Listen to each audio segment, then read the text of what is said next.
Okay, here we are, Matthew Russell Lee, Inner City Press. Today, Friday, December 23rd, 2022. It's starting to feel a lot like Christmas, but yesterday, Samuel Bankman-Fried got his Christmas present. He was released on $250 million bail. But let me explain. He didn't put forward any $250 million.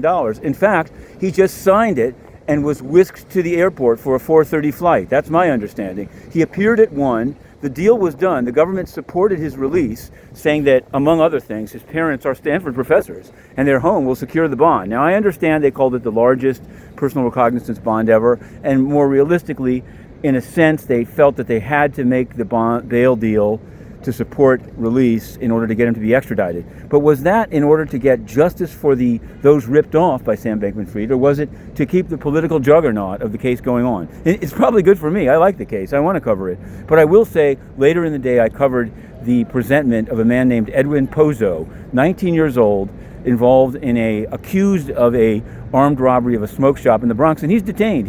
Edwin Pozo will be in prison at Christmas, and Mr. Samuel Bankman-Fried will be in Palo Alto. The street, I've seen, has already been getting police protection. He'll be in the house. Some have said that the house is actually owned by Stanford. That I don't know.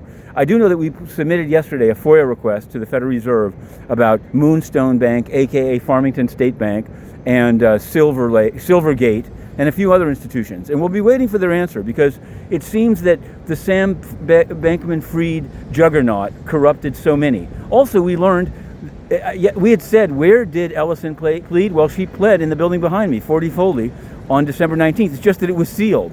We're going to have more on that. We're going to have more on all of that.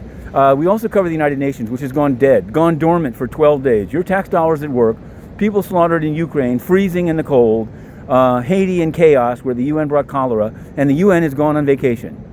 No more Security Council meetings, no more press briefings, definitely no answer to Inner City Press's many written questions. But we will continue. And in 2003, we have asked to be readmitted to ask these very questions.